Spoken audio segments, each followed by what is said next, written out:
Good evening. This is a veteran from Trinity. Wishing everybody a happy new year. I hope all the wishes and you're able to keep your New Year's resolution. Well, I am happy right now. Haven't been happy for a while.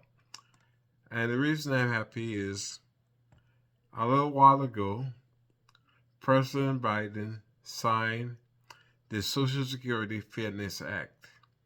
And why am I happy?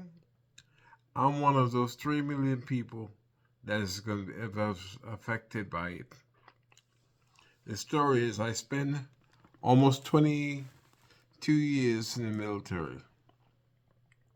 And then I decided to go into teaching.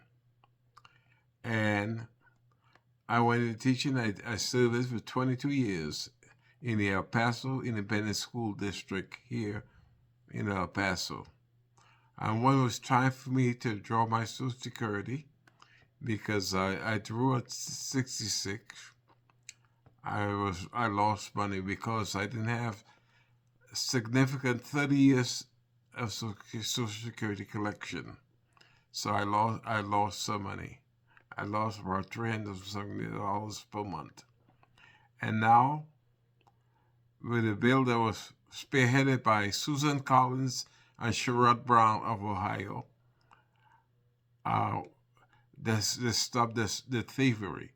We'll be getting some of that money back, and I appreciate it. As I was telling you, this is a great country, and I'm happy. I'm also still reeling with sadness for the offense happened that took here the last couple of days ago, by the two veterans. I am being a veteran. It hurts my heart that one of us would do something like that. But again, I can see some of this happening. We have a lot of veterans out there that felt they were being wronged by the government. They've sacrificed so much and given so much, and then they're not treated fairly. Example, myself. I remember I was active duty at Fort Polk, Louisiana. And while running to do PT, my legs just felt like I couldn't move them. So I went to a sick call, and they told me that both legs were screwed up, and I had to hit physical therapy for a while. I took physical therapy for a few months, and then I went back and I was running, doing everything with no problem. So when I got out of the military, I was scored at 20%, 10 for each knee. As the year progressed, my knee get worse and worse, and it got to the point where it was just bone rubbing against bone. I could barely walk, and when I walked, it was painful. So I went and I told him, I said, I gotta get it. The guy said, well, we'll wait a little bit until you get a little bit older. I said, I can't wait. My knees were just killing me. So I went and they finally relented and said, okay, you're for 20 years. It took me 20 years to go from 20% when I got out. It took me 20 years to get to 40%. And as soon as I got 40%, my knees were so bad that when a month or two later, I had to get them replaced. The first one was done in June of 2013. And I said, okay, I'll get 100% for a year. That was fantastic.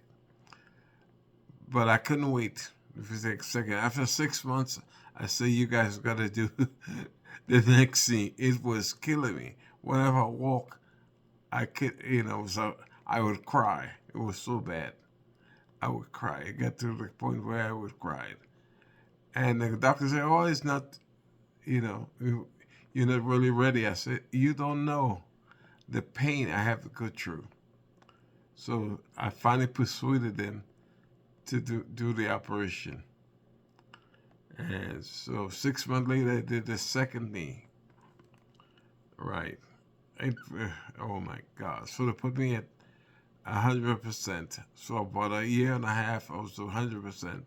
Then they brought me back to 60%. So I was happy. Then after about 5 years, my knee started bothering me again. And plus I came down with prostate cancer and a few things, hypertension. All this while I was going through I kept on getting denied. I put in for hypertension, denied. I put in for prostate cancer. They said it wasn't service connected. So, and so I finally hired a consulting agency, and it cost me over $3,000, and I got as far as 80%. After 2 years, the military came back and said, we were assessing it. They took me for pharyngitis. I had a 50%. They dropped it down to 0. I had rhinitis. They dropped it down to 0. And they were getting ready to put me back. And I think it's helped facilitate my stroke. They wanted to bring me back to 60%. And then meanwhile, while all this was going on, I had a stroke, and I was put on 100%. 100% homebound. Now, about a month ago, I received a letter. They want to take me off of homebound. I wouldn't mind. People say, well, yeah, 100%. You're getting SMCS, and, which everybody would be happy. But the thing about it is, I'm actually really homebound because for the last 2.5 years, my right hand has been basically useless. And the right side of the body is also very thing. I have problems walking. I use a cane and rollator to go anywhere I go. In fact, I do limited driving. In fact, my daughter don't want me. A lot of people don't want me to drive. Even my doctor, and the only time I drive is if I have no other choice with my doctor. My daughter, nobody's around to take me to physical therapy. I would take a chance and drive. But I can't go anywhere without help. I have to have somebody help me out of the car. I can't afford to fall. If I fall, I have a very difficult time getting back up. So I went and saved my VSO, Texas Veterans, and they have put in a rebuttal, and we're waiting to hear from that. Personally, I would rather have my health back, because even trying to get in bed, I have a hard time moving any part of the bed. I sleep on one spot. I mean, sometimes I cry and say, "Oh my gosh," It's tough being disabled like this year. I was always an active person, and sometimes at night I want to cry. So let's bring me back to these veterans. It's like there's some of them out there ready to explode because the V have been treated them. Guys have PTSD and they've been denied. They don't realize the suffering that some of these troops have seen. So anytime they can explode, trying to get attention. That's why I always say, you know what? Call a veteran. Let them know you care. You know, like this week when I was in therapy, I ran into an old veteran. He came over and he saw my hat and he came over and started talking to me. He told me he looked good. I mean, he looks younger than I did. He was 91 years old. And we started to sit down there and talk, and, you know, and he said he was in Vietnam, Korea, and World War II. I thank him for his service. You know, the veterans, a lot of them want to talk. You know, the Army or the Army, Navy, Space Force, everybody needs to go out there and start sending people out to talk to these troops, because some of these troops are emotionally upset and they really explode. And sometimes, like the guy with that exploded a car in front of Trump Hotel, you know, he didn't really want to hurt anyone. He just wanted to get attention and let people know some of the things that are going on. The military veteran VA need to start taking care of these soldiers. A lot of counseling. They need a lot of counseling. A lot of soldiers out there. A lot of them are running overseas because they can't hold jobs down. You know, it's really terrible. Some of them are going to the Philippines. They're 60, 70 years going to the Philippines, getting young girls pregnant, and then dying and doing everything. We need to help these people. Feeding the veterans not easy. They're seeing a lot of things, and it's going to get worse. Because you have a new administration coming in. I don't know whether it's going to be a good thing or a bad thing. They're talking about cutting benefits for veterans. We should be increasing benefits, not just monetary benefits. Heavy counseling. There's a dire need for counseling the vets. They kill themselves daily.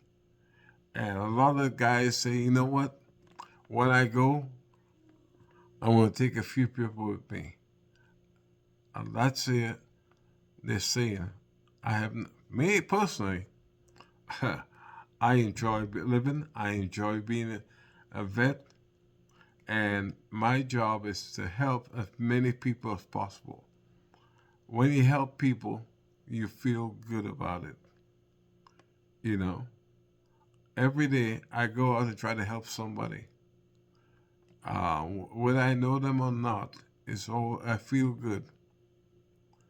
I'm a little restricted right now, but I'm gonna go out there and help people. And it makes me feel good. I've had a good life. I'm doing well financially. I want to see other people do well. There's some veterans that since they got out of the military haven't done anything. And I have made up my mind years ago, I'm not going to be that veteran. I'm going to be able to help as much people as I can. Because this country has given me a lot. Like I said, I was in the military for damn near 22 years, and I gave back to this community of El Paso over 25 years after I retired, helping this community. And I'm saying, please help. Talk to a veteran. Show them that you care. This, as far as I'm concerned, is the greatest country in the world. I'm proud to be a veteran. It's a great day to be a veteran. So, ladies, gentlemen, help. Like I said,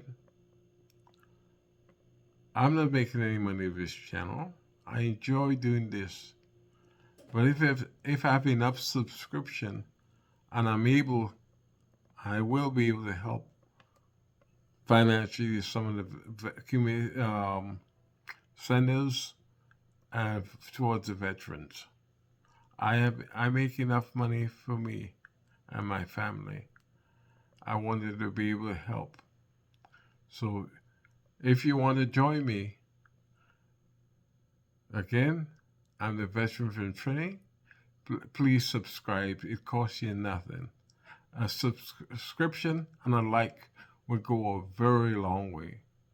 So thank you. As I said, I'm smiling because I got a true Social Security increase. And myself and all the veterans here in Texas that have gone in to teach, we were happy to serve the community and we appreciate it. So, thank you and good day. So, don't forget to subscribe. Thank you.